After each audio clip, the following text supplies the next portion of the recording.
Welcome to Hometown Culture, your weekly Orlando Magic podcast, where your host Seth will be unpacking the news every week.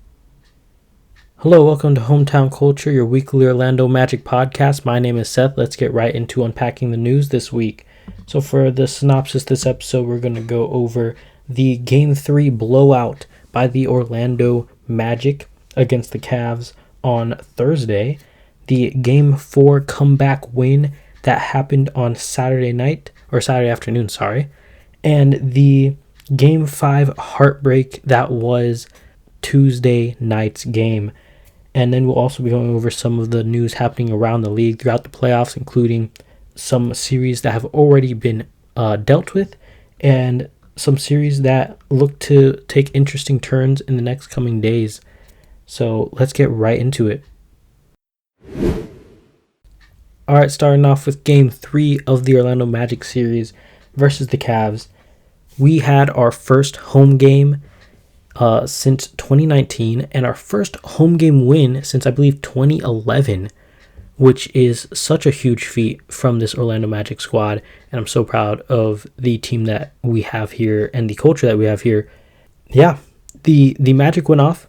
And not only that, but we also had an amazing home crowd atmosphere. I was not personally at either of the home games. Unfortunately, I could not make it due to work. But the hometown culture that I named this podcast after of Orlando really showed up and showed out in this game, and I was so happy to see everything that we were able to accomplish with the home crowd just really elevating this team's play, this team's confidence. It was really, really good. And yeah, going into this game, we had a difference in the starting lineup. I believe it was this game. It might have been game 2, but I believe it was this game where we had Wendell Carter Jr. starting in the lineup in place of Jonathan Isaac. Really just a continuity thing, I believe, on the part of Coach Jamal Mosley. I think next season, given a few more reps, given a bit better development in Jonathan Isaac's shot, being more consistent, I can definitely see him being a starter solidified next season. But just given how we've played this entire season, I think it was good for Jamal Mosley to go back to the Wendell Carter starting, and I think that it was good for the team. It gave them continuity, it gave them a better punch off the bench with J.I. coming off the bench, at least defensively. And we saw a huge game from both Paolo and Jalen Suggs. Paolo Banchero ended with 31 points, 13 rebounds, 5 assists, went 13 of 26 from the field, and 4 of 9 from 3 in just 29 minutes. What a stat line from Paolo Banchero. An amazing performance, and wouldn't expect anything less from your star player, to be honest. Like, it was amazing, and he led the charge, honestly. Him and Jalen Suggs on the defensive end, tremendous defensive pest, defensive monster this game. Just to give you guys an idea of what Jalen's stats were in this one, we had Jalen at 24 points, 4 rebounds, and 4 assists. 4 rebounds and 3 assists, And he also had gone 9 of 11, almost 100% shooting from the field, and 3 of 5 from 3. And he also had 2 steals and a block. Just an amazing output statistically and just on the floor for Jalen Suggs. He really helped elevate this team throughout this game. And yeah, this game, we turned the tide on the rebounding end. We had dominated the rebounds, I believe by around 30 rebounds. And we had 22 second chance points to the Cavs, I believe 9. Just amazing defense, amazing rebounding from the Magic in this one. And it was just phenomenal what the Magic were able to do in the first game at home, completely blowing the doors off of Cleveland. We had a 20, the rebounding, we had a 20 increase, 51 to 32 rebounds. And yeah, just absolutely blew the doors off of Cleveland in this one. Not too much else to say, to To be honest, we had an amazing shooting night. 51% from the field, 35% from three. The only other two things I want to touch on in this game. First off, we're going to start on the less high notes. I have three things, not two. We had an amazing use of the mid-range.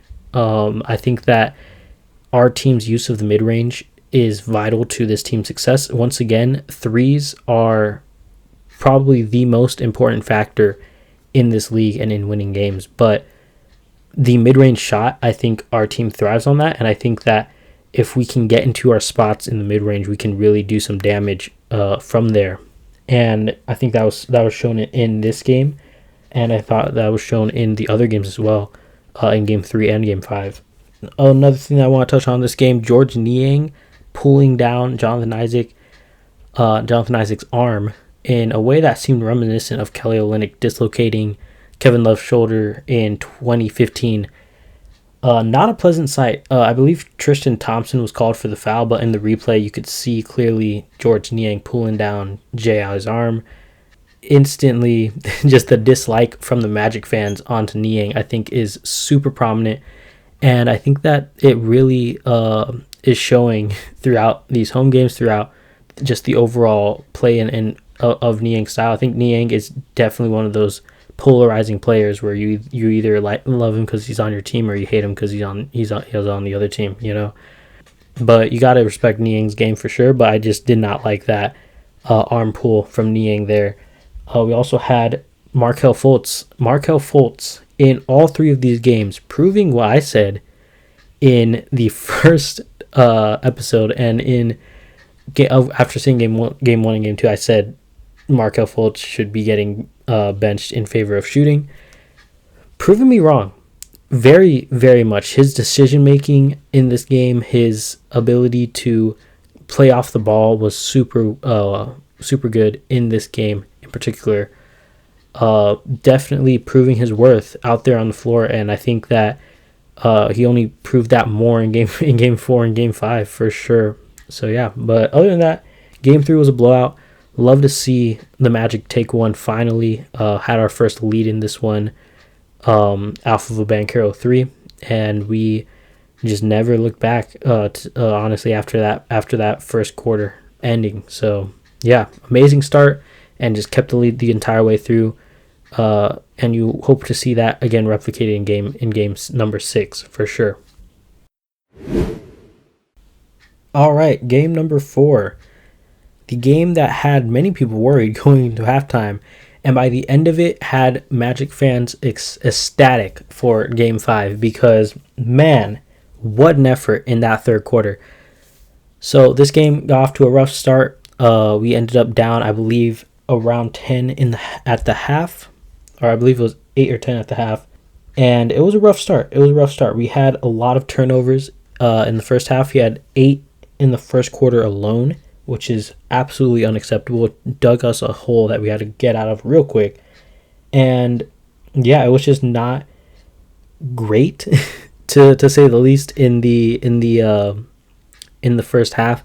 However, I do commend the defensive efforts of everyone while we were struggling to get stuff happening on our end. I think the defensive efforts of everyone on our side was phenomenal.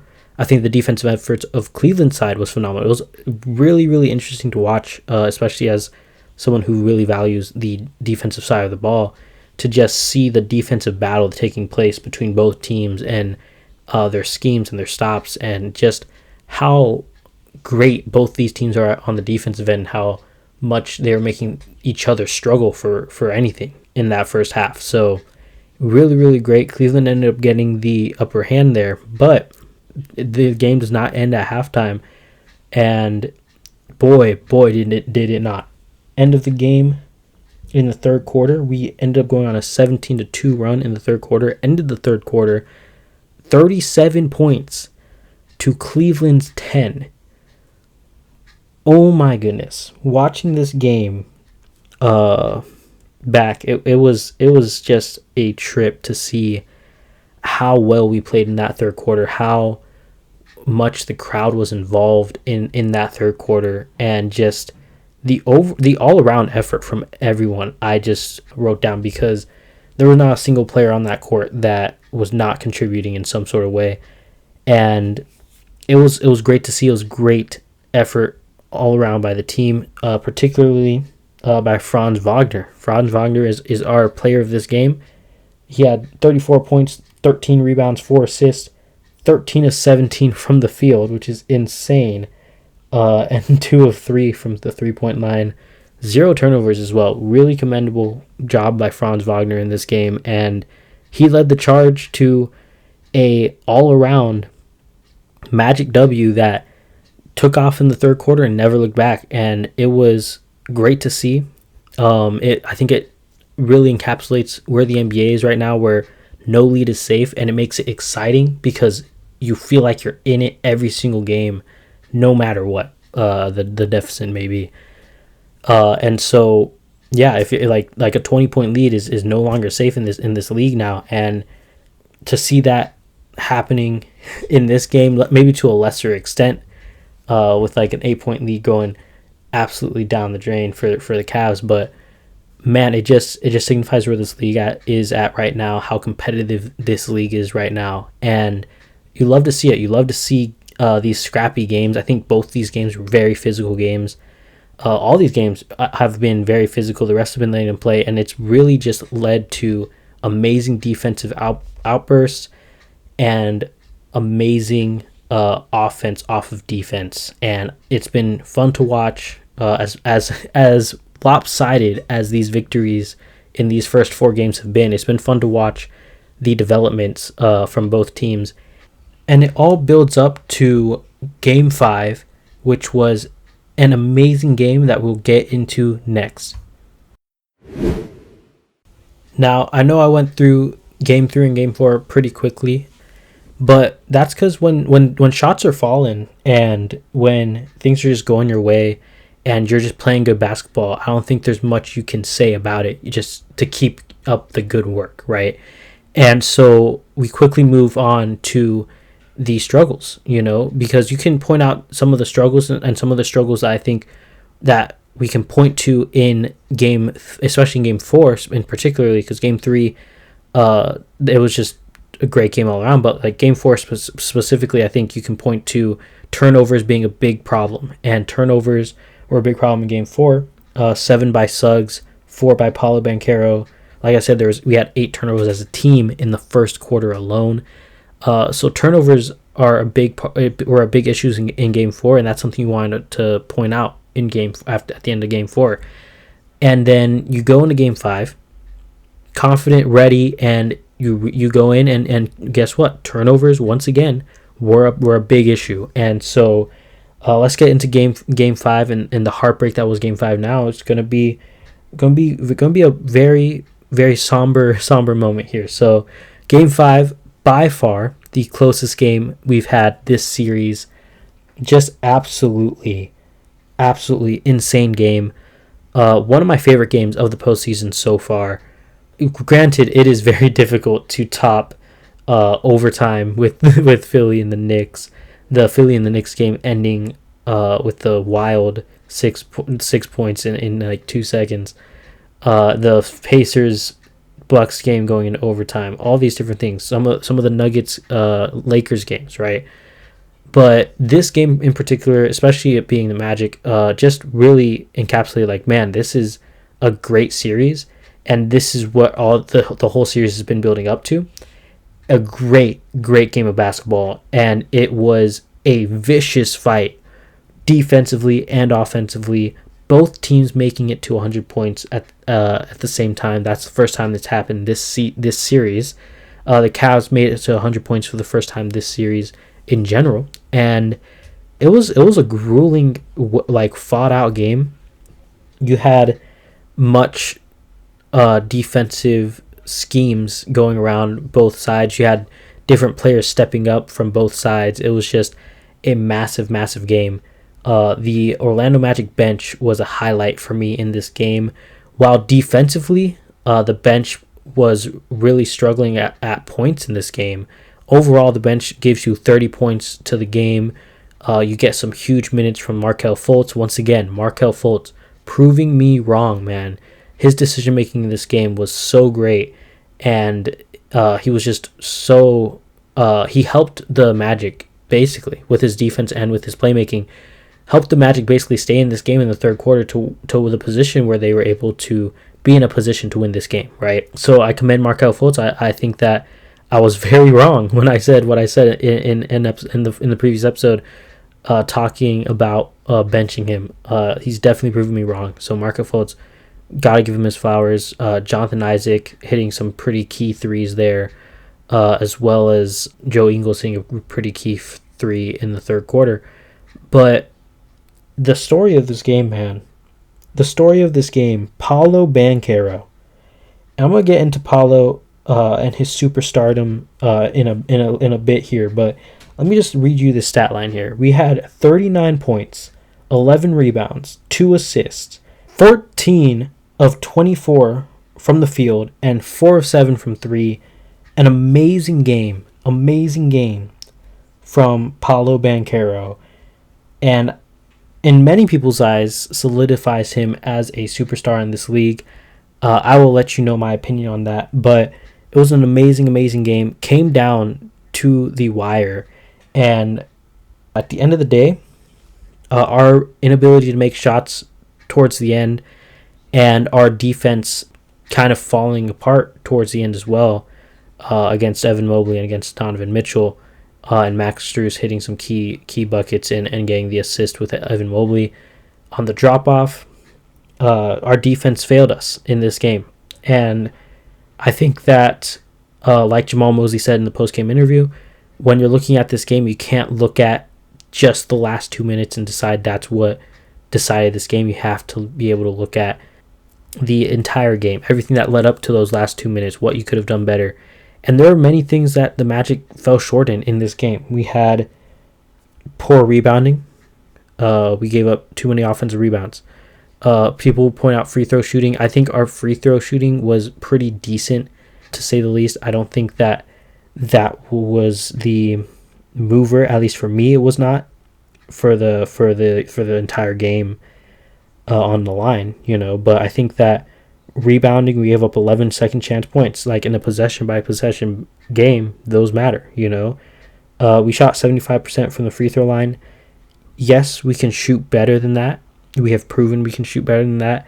And in a possession by possession game, I can see why people are like, hey, we need to make our free throws, because in games like this, those couple points matter, And we ended up winning the rebounding game overall, but Cleveland having 11 second chance points to our 6, and specifically Cleveland having 17 points off turnovers was what really hurt us in this game. We had way too many turnovers in this game, and we also ended up failing to take advantage of turnovers that we forced the Cavs to have.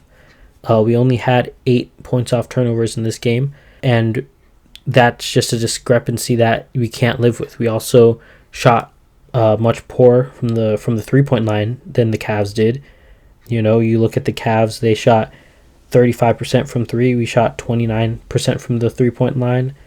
It was just not the best performance in terms of 3-point percentage by us, and definitely not the best performance in terms of controlling the ball, keeping the ball safe, and refuting points off turnovers. And the points off turnovers is what really killed us. We also had some people struggling hard in this game. We had Gary Harris going down with an injury, which I think impacted our defense greatly. Having Gary Harris in the game can determine the defensive rotations, who's on who, and I think that shook our lineup towards the end, allowing for Donovan Mitchell to be able to be in a position to get that last mid-range shot up, to allowing for Evan Mobley to be able to get the positioning he needed to get that last dunk in. It was I think Gary Harris makes a huge difference in terms of the rotations of our defense and containing the guards, Cleveland's guards.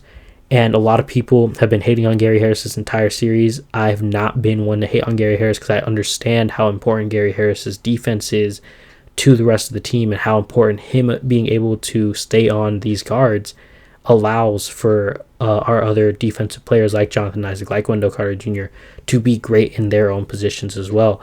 And so seeing Gary Harris go out with an injury is very unfortunate. I hope that he is able to return for Game 6 and Game 7.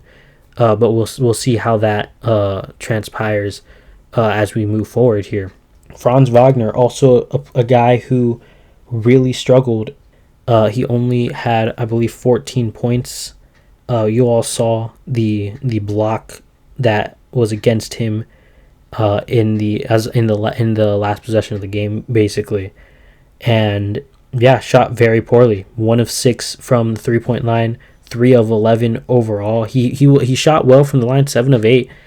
I think you like this is why I'm not too complaining over the free throws percentage. 7 of 8 from Franz and 7 of 8 from Paolo is not bad. And you just had 2 missed from Mo Wagner, 1 missed from Fultz, 1 missed from Suggs and Wendell Carter. But I'm not too mad about the free throw percentage. But man, Franz playing as poorly as he did today. Yes, they were swarming him and whatnot, and the defense was wrapped around Franz. Him playing as poorly as he did today really was not helpful and inducive of a win. And I think that what the Cavs were trying to get at here was shutting down one of our 2 guys and having and trusting that the supporting cast won't be enough to elevate us past them, right? And I think that worked. I think that they went after Franz. I think Paolo has proven that he is probably the hardest guy on our team to contain and might not even be able to be contained, So they swarmed Franz, and Franz was not able to get past what the defense was showing, and it was a rough night for Franz. And it's going to be very important for Franz to be able to find his way in this defensive scheme if the Magic want to have any success, because, I mean, you got everything you could have asked for. You had a near 40-point game from Paolo. You got 30 points off your bench, and you just lose at the end because of mistakes that were made off with turnovers, not being able to take advantage of the turnovers you caused, because the turnovers overall was not too big of a discrepancy. It was 14 to 10 turnovers, but just not being able to capitalize on the turnovers that we were able to force really hurt this team, and it was just a rough night in that aspect defensively. Like, defense turning into offense was not something that was happening for portions of this game, which was frustrating for sure. But you have to move past this, recognize that, hey, we're going home, we feel good about playing at home, and just take care of home court and come back into Game 7, realizing like, hey, we made it close. We were right there to win on the road in Cleveland, so we can come back in Game 7 and we can take it. Like, I think this, instead of bringing the Magic down, I hope that the players and the coaching staff will instill this in the players, like, hey, we're right there, and we can be right there again, and we can take it next time. We can take it by the horns. Like, we were right there, and we weren't hitting our threes. Franz was struggling. We were struggling in the fourth quarter to create any offense. And we had a ton of turnovers, and the second chance points weren't falling for us. So like, you look at the faults of this game, and you can gain confidence in thinking like, hey, we can come back in Game 7 and win this. But it starts with winning at home, and so you have to take care of home court. You have to come back and do your thing at home. But until then, we will see what happens. But I have confidence in this team going into Game 7. At the end of the day, it's just going to be that one game, and I think that the Magic have what it takes to win this series. And if not, it's not going to be a failure of a season. Certainly not going to be a failure of a season. Absolutely not. But definitely going to be looking to see how this team can improve in the future. But it's been a very successful season, and whether we win in these next 2 games or we lose one of these next 2 games, it doesn't really matter in terms of how I view this season as. So I think we should be holding our heads high as Magic fans and as a Magic organization, holding our heads high and looking towards the future for sure. But let's get into Paolo, man, because Paolo had a game and we need to talk about it. All right, now the question of the hour. Is Paolo Banchero a superstar, solidified right now? We heard earlier in the year Shaquille O'Neal talking about Paolo, how he's kind of like a step or two behind. I think he said 2 steps behind where Shea and where Anthony Edwards were, right? And at the time, I looked at that comment and I was like, you know what, Shaq? Completely agree with you, because you're hitting the nail in the coffin. Like, Anthony Edwards and Shai Gilgeous-Alexander are leading their teams to top 3 seeds in the West. The Thunder are the number 1 seed in the Western Conference right now, and both those teams have moved on to the second round. Shai Gilgeous-Alexander is an MVP candidate. I will not be surprised if Anthony Edwards is in the top 10 in MVP voting this season. Paolo Banchero is a fringe All-NBA player right now, and he is only going to be talked about in All-NBA conversations, I think, because of the 65 game minimum rule. And I mean, at this point, it's part that rule is part of the league, part of basketball, so you have to play with it. But Paolo Banchero is a fringe All-NBA guy right now, and I do not think I'm disrespecting Paolo when saying this. I think that Paolo has the potential to be an MVP in this league, but as of right now, I think that there are definitely still there's definitely still growth he has to do in terms of knowing the game, in terms of playing better defense. I think his defense has been phenomenal this season, but I think that there are times where he can step up more and be like Anthony Edwards in that defensive role, and really be a hound and one of the main defensive forces in this team. Not the main, because that takes a lot of energy and you need to dedicate that to a role, which I think Jonathan Isaac and Jalen Suggs have been playing really well in that. But I think Paolo having his defense improve and continue to improve. I think Paolo's playmaking can continue to improve. His decision-making can continue to improve with less turnovers. And I think that his shooting percentages and becoming more efficient, I think a lot of his inefficiency has come from the Magic's lack of spacing. And I think once you have more spacing from Banchero, you'll see his efficiency start to rise. But until that point, you have what you have right now. And right now, Paolo's an all-star. And I think that this postseason run, he has shown that he has what it takes to really carry a team to be a contender, and I think that he has shown the potentials of that, and he's kind of arriving now on the scene in the way that I think Anthony Edwards came in last season in the playoffs, and if the Magic are able to pull off this series win and is led by Paolo Banchero, I think then we will look at this team and look at Paolo in particular as a guy who is a superstar and who is going to be able to lead this team to a potential championship. But if we lose the series, I think that it will be more like Anthony Edwards last season, where we recognize Anthony Edwards as a future superstar, but we also recognize that we might need to see him be that superstar in this next season before we give him that title, And I think that Anthony Edwards did that this season, and I think that Paolo's very close to that as well. But we'll see what happens, I'm not going to put a timetable on Paolo's acknowledgement as a superstar, because like we all know, or we should know, progression is not linear. And Paolo Banchero has been in this league for 2 seasons.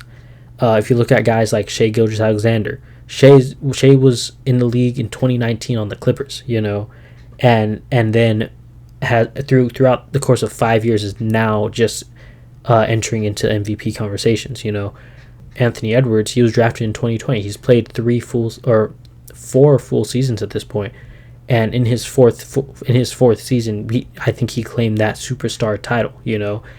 And I think that Paolo, give him time. I think that he'll be able to step into that superstardom soon, very soon. I'm not going to give it a specific timetable or time limit, like, hey, he's going to be there here, but we got to see what happens, and we got to give him time and enjoy what he's doing for Orlando right now, because man, has he been great for this team and for this organization and for this city, man.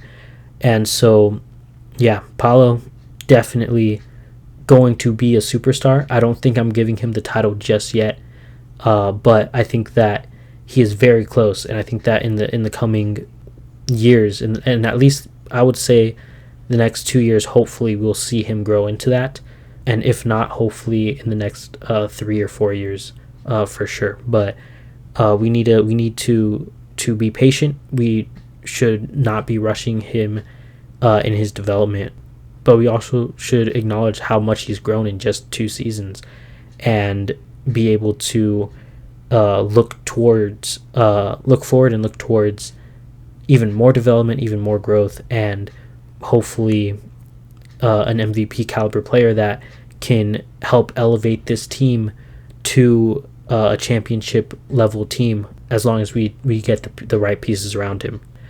That is basically all I have to say about the Paolo Banchero superstardom situation. Paolo Banchero, great player, all-star caliber player. Yeah, I think he's going to be great. I think he's going to do great things in this league, and hopefully we'll see him in a Magic uniform for a very, very long time. All right, now we are going to get into the news around the league. Now, I went into a lot of what happened throughout the league in the last episode, and in this episode, I'm not going to go in as much detail as I did last time, because so much has happened, but we are going to highlight a few key games and a few key series that have ended, and some series that are looking to be interesting. So first off, we have the 2 sweeps that took place. We had the Timberwolves sweeping the Suns. The Suns are out of the playoffs.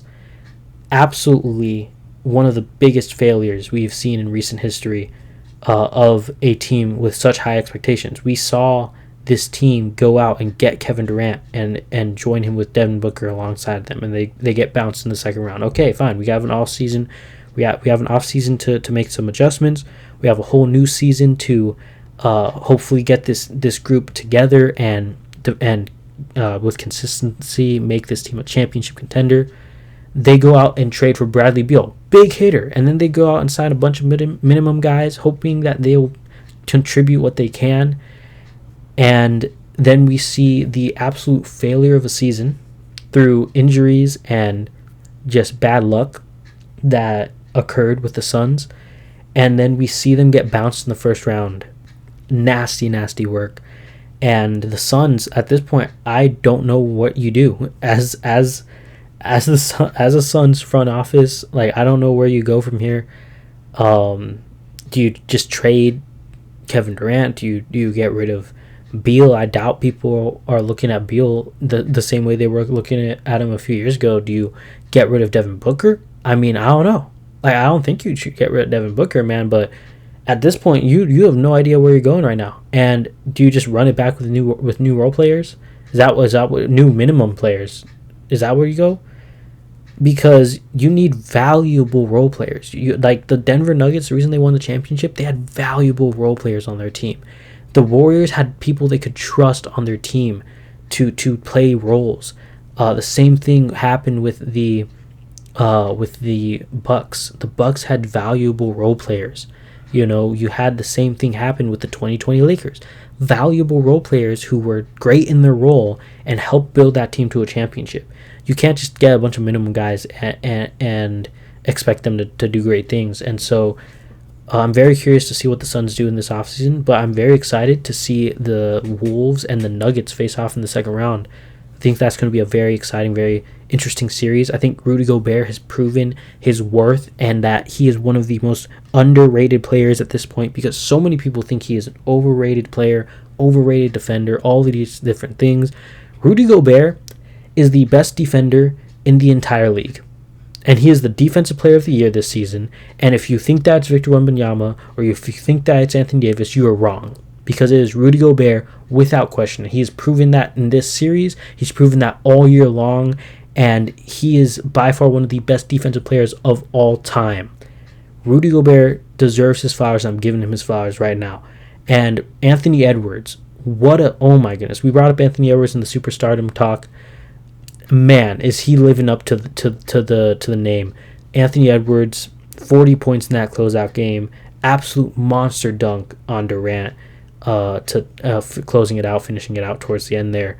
Just an amazing series by him, and I think that he's going to be a problem for years to come, and he's proven that he is up there, and he deserves to be named with all the other superstars in our league. And people have been comparing him to Kobe and MJ, and he's like the next iteration of that. And honestly, I'm all here for it. Like, he's a very likable guy. He plays all the games that he can, and he plays with heart. He leaves it all on the floor. It's one of the things that made me so driven towards like a Russell Westbrook type player. Someone who leaves it all out there and loves the game so much and just pours their heart and soul into this game. And just puts it all out there, and it's just like, man, that guy's going to be special. And so I think Anthony Edwards is a guy that I'll be watching intently in the coming seasons and throughout his rest of his career. But I'm very excited to see him play against Denver, see how they match up, see the schemes from both coaches, because both coaches have proven that they are great coaches. And I hope that Chris Finch, I believe is his name, right? Chris Finch, coach of the Timberwolves. Hope he gets better soon. Hope he can be on the sideline coaching soon, because that was a nasty knee injury, and I hope that he can be able to heal properly with no complications. So definitely prayers up to Chris Finch up there in Minnesota. As for the Denver Nuggets, win in 5, not a gentleman's sweep. They won 3, lost 1, and then won game 5. I mean, they just proved to everyone what people were thinking going into the series. The Nuggets are a better team than the Lakers.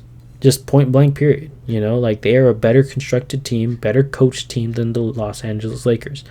And I think that the Lakers need to really look at the roster and really recognize, hey, LeBron James cannot be this guy who's carrying us anymore. He can't be this guy who we're looking to as our guy.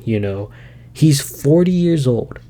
You can't look at LeBron right now and be like, okay, this is the guy who's going to get us to a championship. You have to look at someone else. And it's like saying that LeBron is no longer the one. But the thing is, I don't think he's been the one this entire season. I think Anthony Davis has been the best player hands down on the Lakers this season. But I think that there needs to be an acknowledgement that LeBron is not the number one option on the team, and he is not the guy who's going to lift this team and carry this team up to in the playoffs, and so he's great. He's great for his age. LeBron is amazing. He's an amazing player. He is by far the greatest player of our generation and potentially the greatest of all time, depending on who you ask. I mean, I'm not about to get into that debate, but LeBron is great, and he is just at the end of his towards the end of his NBA lifetime. He's probably got a season or 2 left in him. I think that he's gonna be out in at least the next, at most, 2 seasons from now, and it's sad to see, but yeah, as the Lakers, as any team that he might end up going to, if this is his last time as a Laker, you have to recognize, hey, LeBron cannot be our number one option. He cannot be the guy who's supposed to elevate in the playoffs. We need someone else to do that. He needs to play a different role in this team. Still a great player, still one of the best players on the team, but he needs to really set into something that set into a role that he can play, in terms of not doing absolutely everything on the court. He can't go down the floor, as a point guard, run the entire offense, and then come back and be the main defender on on a Jamal Murray or Jokic, and it's unfortunate to see, but I think that I think it'll be interesting to see where the Lakers go from here, where LeBron goes from here, and I mean we're witnessing the end of his career, and it's never graceful. It's never graceful when you're watching the end of someone's career. It's rarely graceful, I should say. Some people do get the Cinderella endings, but Kobe went out injury riddled. MJ went out in Washington. Like, it's not pretty watching the end of these guys' careers.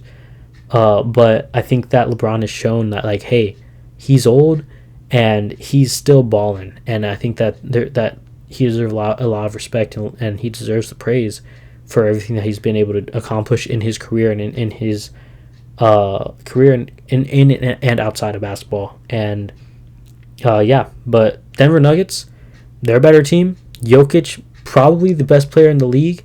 They're going on to game 2 or to round 2, sorry. And yeah, I mean they're my favorites to win it all, because I honestly do not see a world where Denver does not repeat in this time, unless the Timberwolves can beat them in this round. I think they're gonna be set for a finals run and probably the championship. So we'll see what happens with the Nuggets.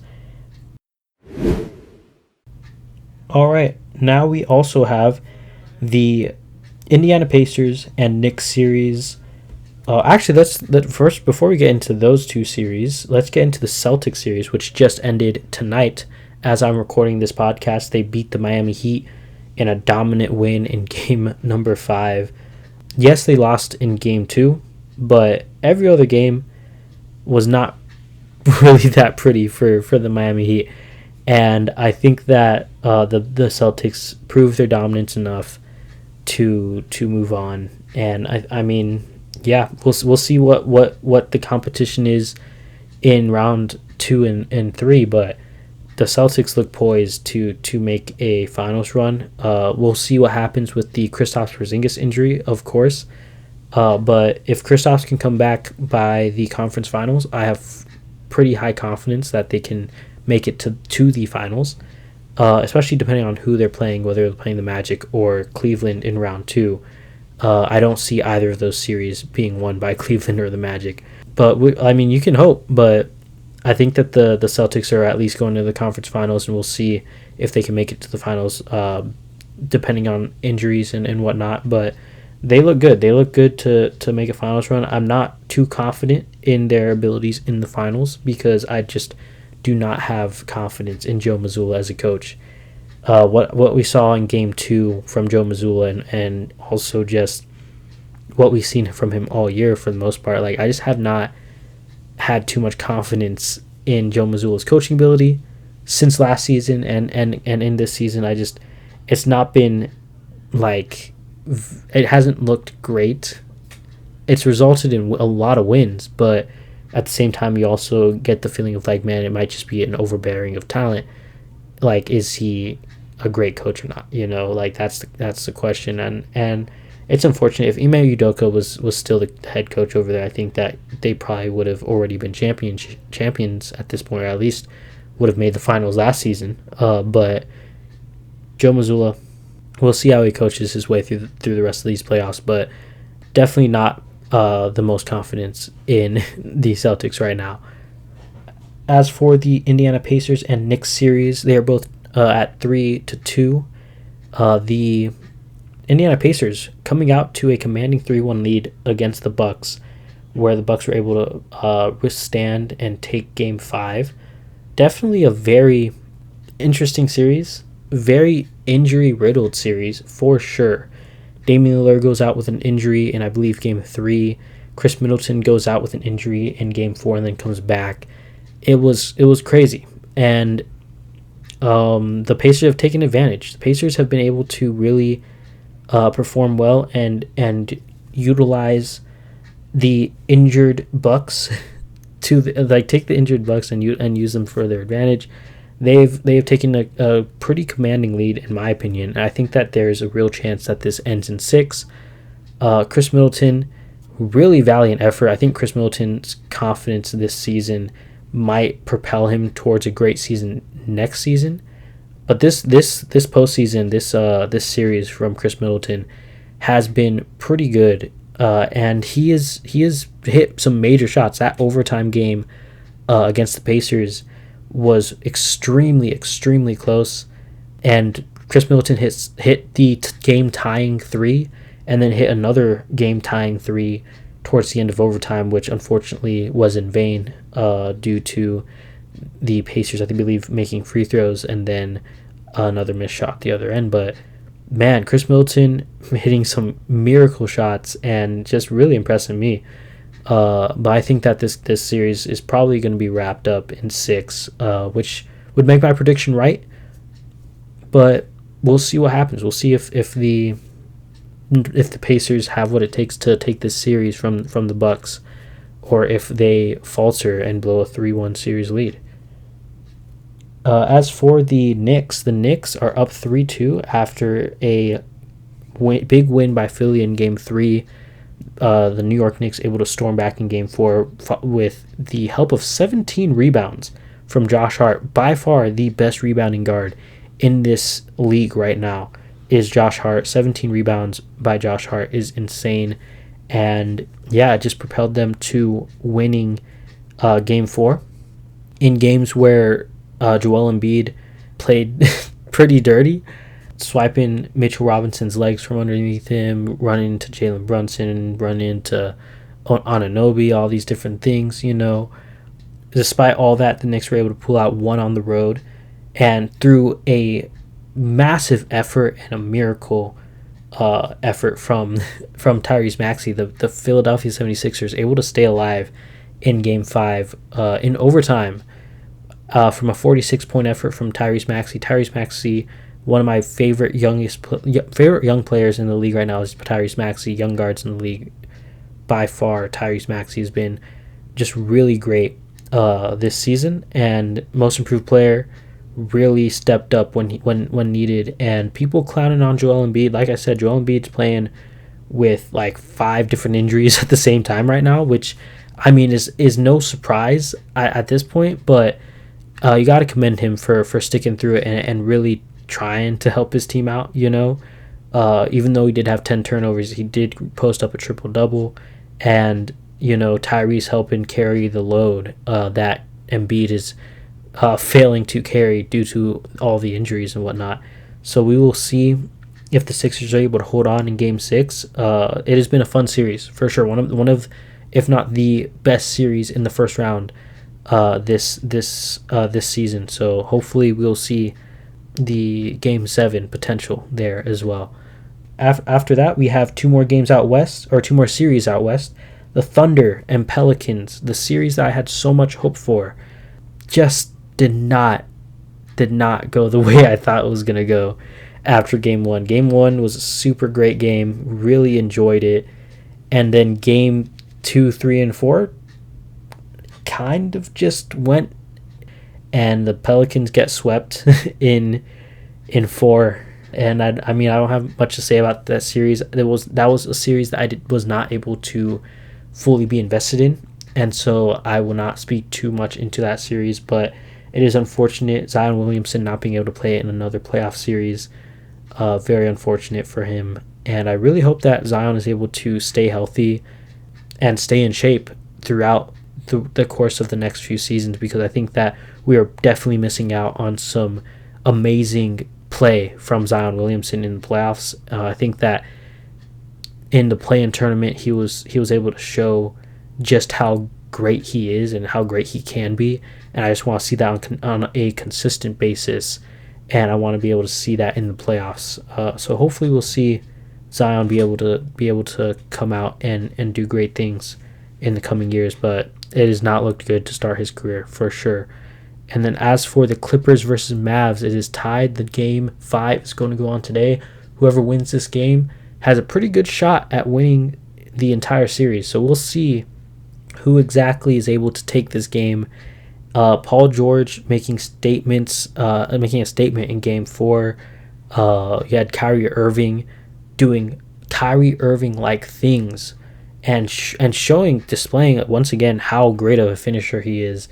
I think I've taken Kyrie Irving as a finisher for granted, and I will definitely never be doing that again because he made some amazing finishes in this game.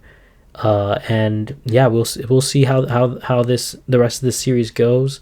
It has been a pretty good series so far. Some pretty good nail biters, especially in the last two games, I believe.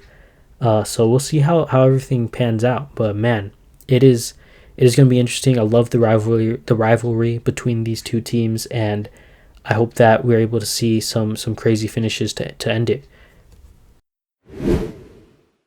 All right, that concludes this episode of Hometown Culture. Thank you so much for sticking with me. If you stuck with me throughout the entire thing, and I hope that you guys enjoyed. If you have any suggestions about how to make this podcast better, please let me know. And I am going to be continuing to try to stay consistent throughout these playoffs and throughout the offseason with one episode a week every Wednesday. And hopefully we are able to crush it on Spotify. Also, I'm going to be working on getting this podcast out on Apple Music and Amazon Prime, so be on the lookout for that. We also have a YouTube channel, which I'll be adding to the description, hopefully, of this episode. And hopefully you guys can check that out. I will be hopefully going to be not only uploading podcast episodes in a video format as a soundboard video, and then hopefully we'll be able to make some shorts to really expand on the content side of things. I'm really looking forward to seeing where this podcast goes, how it grows, and hopefully we'll be able to grow a huge community here on this platform and in this podcast community. Thank you so much for listening, and I'll catch you guys next week. Have a blessed day.